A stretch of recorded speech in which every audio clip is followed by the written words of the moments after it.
It's been so long. How has everyone been? I'm going on another solo trip. I'm going to be going, as you've read from the title, I'm going to be going to Portugal. And yeah, there's a very specific reason why I'm going, which I'll tell you about later. I don't want to talk about it too much right now because I don't want to like jinx it and not something go wrong and I actually can't attend this important event that I'm going to be going to. But yeah, I'm going to be going for the next 2 weeks. I'm going to be going on the mainland of Portugal, and then I'm going to be going to Madeira. And I feel like I'm just really excited. I'm so happy to be going on another adventure again. It's going to be really fun. It's just going to be a good time. I've booked so much for this trip. We're going to be trying another dolphin. Okay, I'm not going to get too much into it. I don't want to overwhelm you. All packed, as you can see. I've only packed... And then I'm already all packed. I'm only bringing the essentials. Isn't it the cutest? It's so much bigger than I thought it would be because I thought it would be kind of fun for my solo travels to kind of like bring like a little stuffed animal as kind of like a little mascot. And so I got this jelly cat online, and in the picture it looked so small. But in person it's like a really like hefty size. So like I'm gonna bring him. I thought a good name might be like Swift. I think that is a cute name because it's a dragon, so they're very swift and everything. And yeah, he's gonna be coming with me to Portugal and Madeira as a little support stuffed animal, as a little support little guy. I'm gonna put him back in there, and I'm gonna be waiting for my boyfriend who's gonna come and pick me up and drive me to the airport. Let's go!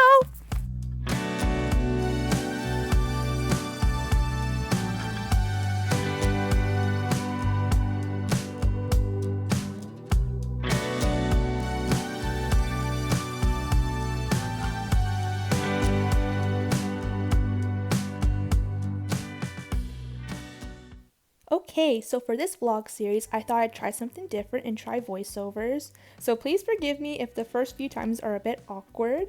Here's me boarding my flight. It was an all-nighter, and Air Transat does not give you free earpods, so I ended up not watching any movies, and I can't sleep on flights, so I just stayed awake. Here's me very tired in the bathroom, but at least it was fun to look at my nails because the purple light made my pink color really pop. Wow! And then we finally landed at the Humberto Delgado Airport. Very exciting. It was a swift transition to the baggage claim where I immediately found my bag. I definitely am really proud about how I packed because I found I had no issues traveling around this time. I think I packed the perfect amount of items. And here's the first time outside in Portugal. Already see some palm trees. I was very excited even though I hadn't slept at all that night. And then I got on a bus to head straight to the train station because our first stop was going to be Sintra, which is great because it was only like a 40-minute train ride away from the airport, which was very convenient. I do have an awkward story. So to get on and off the train station, you buy a yellow card and you basically tap it to get on and off.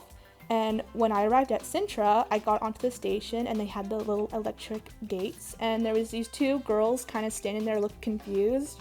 And I was like, oh, maybe they don't know how to use the yellow cards, even though, hello, I like barely know how to use the yellow cards. So I was like, oh, I'll just tap my card and then they can see how I did it. So I tapped my card and then they immediately rushed in front of me and went through, and one of them got stuck in the gate because obviously you only can have one person go through at a time. So it immediately closed on them and they were stuck for like 5 seconds before they kind of wiggled their way out, and I was kind of left stranded on the platform, but it was okay. I got on the end, as you can see, and I had a nice lunch, my first real meal.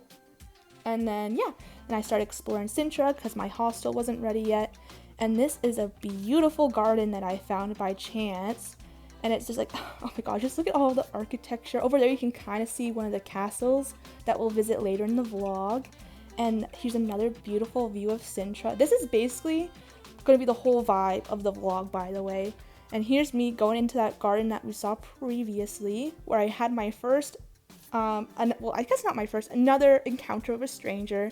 He was really nice. He was kind of asking like personal questions, like if I'm traveling alone and like literally what hostel I'm staying at. So I gave him like a bunch of non-answers, like no, I'm not traveling alone, but I didn't tell him who I was traveling with, and I gave him like a different hostel from where I'm actually staying at, because better to be safe than sorry, especially if you're traveling alone.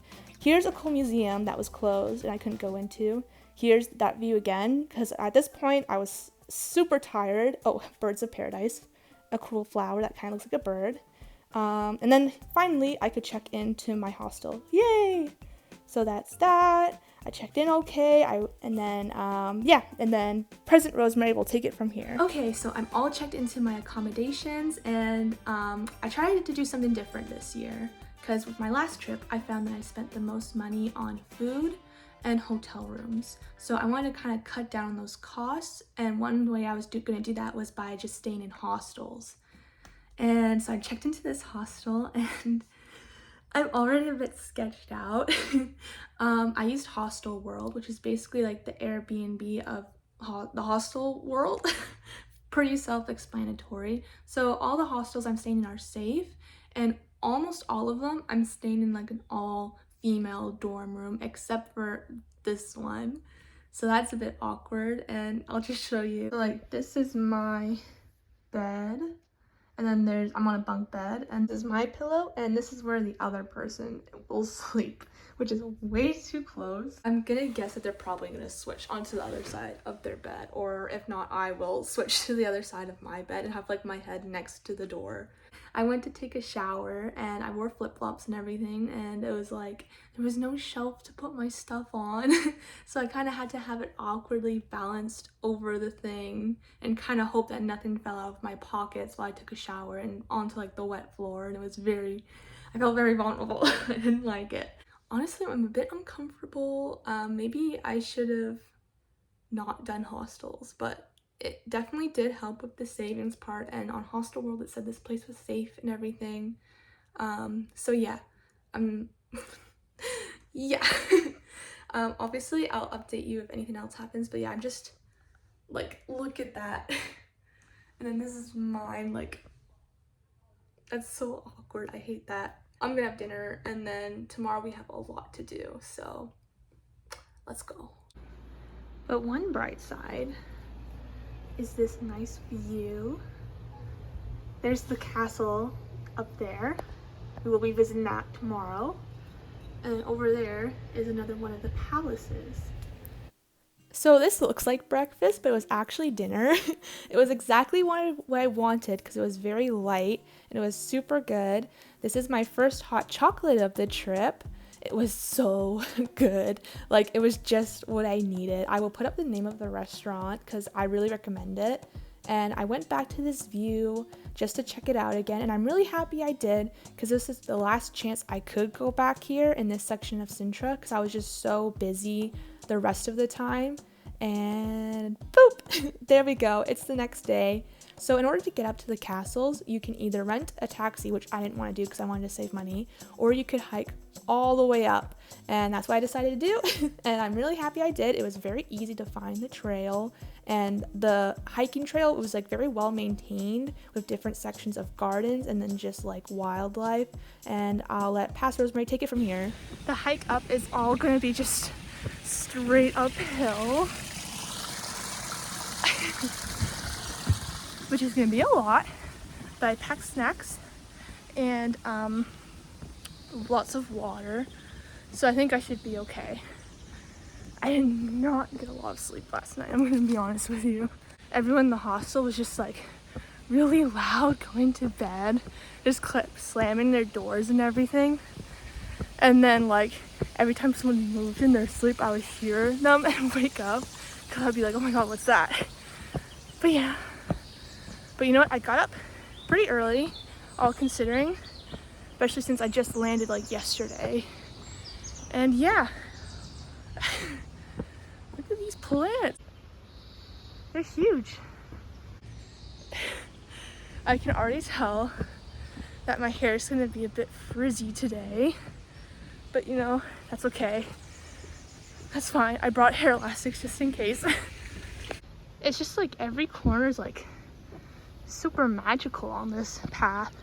So I'm just taking the hiking path up, which is kind of insane because of how high up it is and just uphill. But yeah, you have to be at the main palace for your specific time slot, or else it won't let you in. So we're gonna make a beeline for there first. Sorry, can't get over the architecture. Well, it turns out that that building was actually called the Villa Sassetti, and that's actually what this entire trail is named after, so that's a little bit of a fun fact. And as you can see, we were getting higher and higher, and the trail was getting a bit more precarious. There was definitely more obstacles in the way that you had to kind of look out for, but on the cool side, there was a lot of rock climbing spots, which I wasn't expecting. As you can see, it's so steep. And yeah, the rock climbing spots would just get more and more complicated. I don't know, I don't get how people can rock climb like boulder like that. It's so scary. And at this point, I was finally almost at the palace. This is the entrance of the park, and I had to use my ticket to get into the park. And what do you think this building is? Because I thought it was some cool magical castle, but it turns out it's just a birdhouse, which was made during their romantic movement. Okay, I think I'm getting there. I think I'm almost there. Honestly, I think if it was just even that little bit hotter, I think this walk would have been unbearable. So yeah, maybe don't do this hike in like July or August. Oh my gosh, I finally see it. I finally see it. The National Palace of Pina is definitely the gem of Sintra. Like, this is the reason why many tourists go to Sintra in the first place, to see this very colorful castle, and I definitely have a lot of opinions about it. But let's first start with the history. So this castle was originally just a monastery built in the 1400s by King Manuel I, which for the majority of its history it remained until it was not only struck by lightning, but also damaged by an earthquake in the 18th century. It took another Portuguese king named Ferdinand II to rebuild and revitalize the monastery into the present castle. It was meant to be a summer palace built in the romantic 19th century style, much like what we saw with the castle, with the birdhouse castle. And then the last queen of Portugal spent her last night in the country here before her exile. Now, my problem with it was just how busy it was. Like, obviously I went to a public place, so you should expect the public to be there. But as you can see for like a lot of the clips, it's just like I'm in a constant queue. Like, it's just one big queue through the castle. This statue is called the Coral Gates, and it's very scary. It's supposed to be like a Triton statue that has the duality of water, meaning death, and trees, meaning life. And it's very scary. And then this is the beautiful view from the castle. You can see the ocean, more crowds. It was just so crowded. It wasn't my cup of tea. I did like the colors and everything, but that's my final thought. I'm having a quick break. It was so crowded in there. It was like the whole thing was just one big line. I'm just chilling, and I'm eating some banana bread, drinking some water. So we're gonna keep exploring this park, which should be exciting. I want to see all the little hidden gems in here. Wow. Okay, I found another spot that looks like it'll have a really good view of the palace. It looks just like the rock from the Lion King. Oh, those there. You can see it. Look how high we are. Okay, I'm gonna set up my picture because my goal, this is gonna be very shallow of me, but my goal was to take at least one good Instagram worthy pic every day, because I have no one else here with me, so it's very hard to get that when there's no one to take your picture, and also really awkward, but there's no one here to judge me. It's a nice view. There's a lizard. Ah! Okay, I'm hoping I got some nice pictures.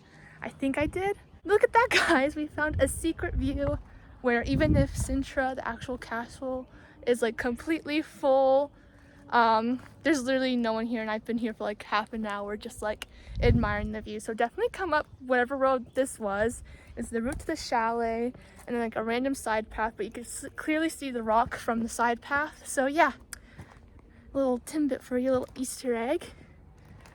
So this chalet was designed by Elise Hensler, who was the second wife of King Ferdinand II. They fell in love with their common interest in culture and like the arts, which is why this chalet itself is so romantic. Like just look at the layout and like the magic of like the doorways and the wallpaper. And like the ceiling was my favorite. As you'll see in a moment, I tried to take some photos like the Instagram girlies, but didn't quite turn out with the effect I wanted. Now, this building actually did burn down, unfortunately, in 1999 and was reopened in 2011. As you can see with this wall, there's still restoration being underdone because it's just like colored in paper against like a wall. But the effect is super cool in my opinion. And here's like a more restored room. And of course, they had a cute little garden on the outside. So, yeah, definitely one of my favorite places I visited in the park. And what made it even better was that there was like no one else there. I felt like all the tourists who were at the main palace just weren't exploring the park at all, which is kind of unfortunate for them. Don't miss out on this all this cuteness. Like this cute stable that literally looks like a dollhouse. Like, look at that. Like, they have their little names on the doors. And then at this point, I was running out of time, but I wanted to make the most of it, so I made a beeline to the greenhouse, and it was very Beatrix Potter vibes. Like, I couldn't go inside this building, but look how cute with like all the pots and everything and the plants. Here's a nice outdoor area. Like, look at how pretty that is. And then here's a cute pink flower that I've never seen before, so I took note of it. There's one of the horses. Oh my gosh. And then chickens. They have chickens. Of course they would have chickens. And then I was making my way back to the park to where those fancy castle birdhouses were. But look at this cute little fish pond. Oh my gosh. Doot, doot, doot. So cute. Here's another one of those fancy birdhouses. Very cool. It just looks so magical and mystical. And at this point, I went back to the main town for dinner again at the same restaurant. And yeah, and then I had to go to sleep because the next day was going to be another busy day. And look at that, we're already off. So I went back up the trail because I didn't have time to go to like the Moorish castle. So here I am trudging back up. It was definitely a lot more difficult the second day to go up than it was the first day.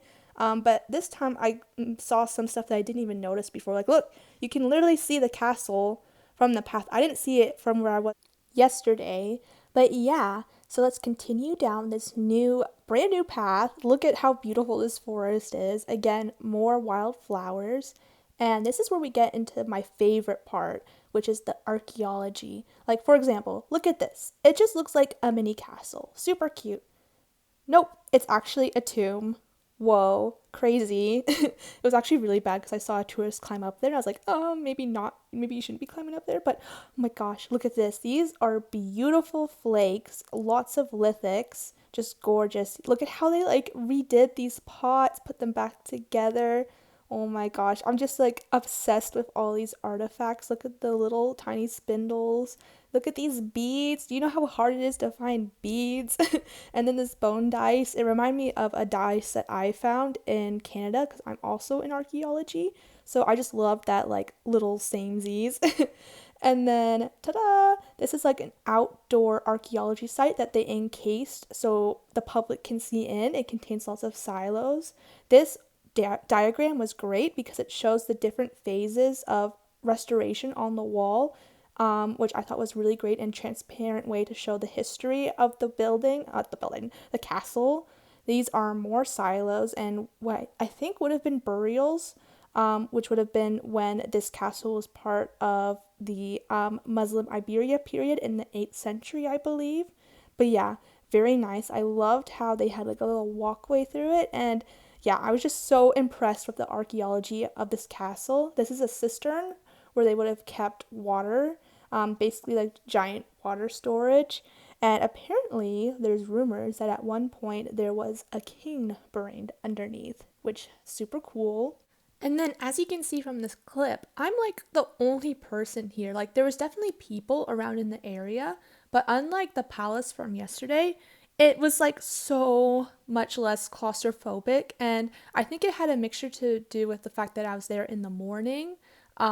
This castle probably isn't as popular as the main palace, and the fact that it might have rained, I think it deterred a lot of people from going up here because it's obviously all open air. But I just loved it. It was so nice. And look, you can definitely see my hostel from here. It's just like down there, super cute. And here's kind of the orientation with the main palace. Now, a quick history. This castle was originally built by a Muslim population that came from the Iberian Peninsula, but then there was a whole bunch of like conflict and everything. So in 1147, it was handed over to Alfonso Henrique. And I believe that would have been all during the time of the conquest of Lisbon. And yeah, this makes me want to learn more about Portuguese history because, as I'm sure you can tell, I don't know so much about this time period in this particular place, and it would be very interesting to learn the particulars. But, anyways, after the conquest of Lisbon, the castle then went through multiple phases of renovation and rebuilding until 1939, which was helpfully distinguished by that diagram we saw earlier. And honestly, if I had to choose between visiting this castle again or the palace, I would choose this one for sure. Here's some more of those silos that would have been used to store grains and cereals. Very cool. And then, yeah, that was it for the castle. It was a wonderful morning. It was just so relaxing. And here's some more beautiful flowers on my walk. And we're going to be going next to a very like fairy tale building. I'm so excited to show you guys.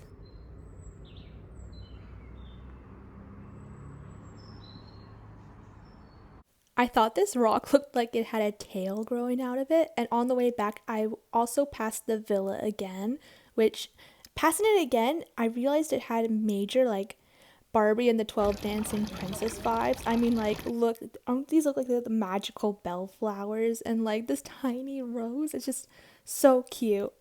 And our next stop is the Quinta de Regaleria, which will look and feel like an ancient estate from a fairy tale, but the truth is that it came to be in much more recent history.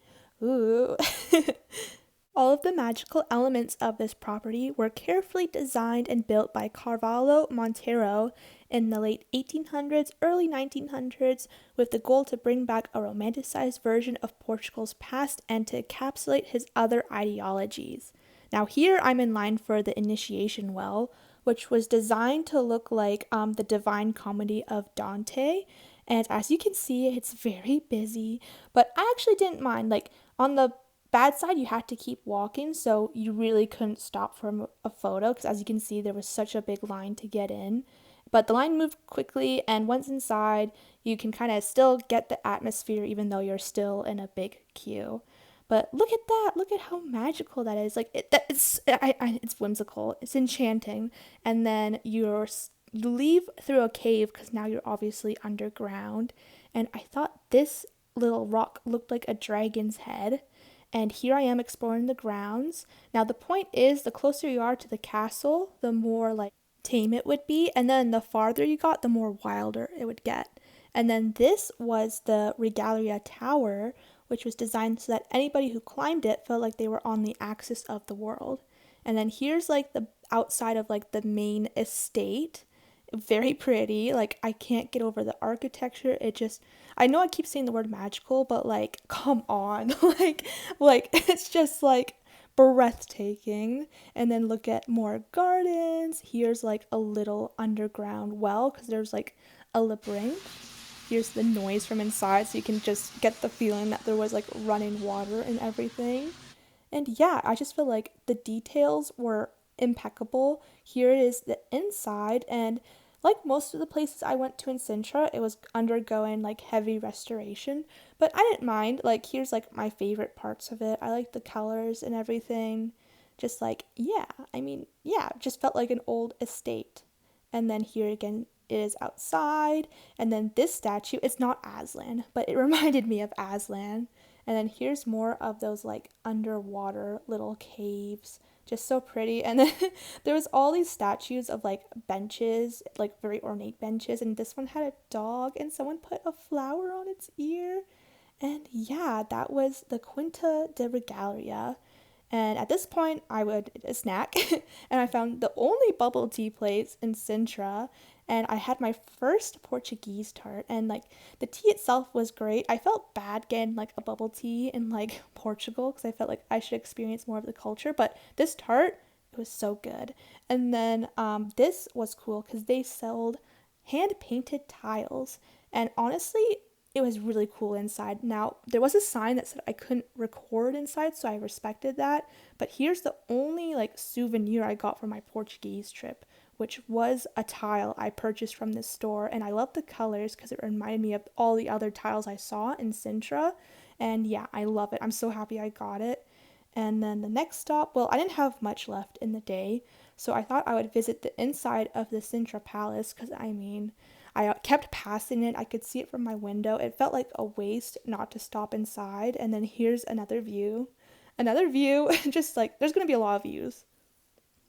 See, like, look at this. Told you so. Another beautiful view. I literally stopped and just stared outside. Like, that just looks so cool. And then here we are entering the palace. So, according to their website, it would have been constructed around the 10th or 11th century when Sintra was still under Moorish rule. That's according to their website again. And yeah, it just would have been a whole bunch of different buildings that got expanded upon throughout centuries and everything until it was expanded into what it is today. Like, so for example, here is the wardrobe room, and then we're going to move on into the swan room, which would have been one of the great halls. And then here's another view. I told you there's going to be so many views. I just can't get over the buildings. This was the courtyard. It had like a little lemon tree, and then like here's some more tiles, and then here's like magpies on the roof. And then I tried to do that picture thing again where you could see like the roof and then me looking into it, and a security guard literally walked in and asked me if I was okay because I was on the ground, and I was like, yep. And then I carried on. And then this is the galley room, as you can see by the chips on the ceiling. And here are some gorgeous plates, like, oh my god, so beautiful. And then as we carry on, this room was the coat of arms room, and basically it had all the coat of arms of the nobility, so it provided social distinction. And at the very top is the coat of arms of the monarchy, which when created would have been under King Manuel I. And that concludes our 3 days in Sintra. Now, I think the biggest thing I've learned is that this place, very romantic, very fairy tale like, and that's exactly what it was created to be in the 19th century. It's supposed to be this revitalization of like a romanticized and idealized Portuguese history. And I think that's shown in how easy it is to get lost and just swept away in the beauty of this place. It's no wonder that it's one of the most popular places visited in Portugal in general. Thank you. See you later.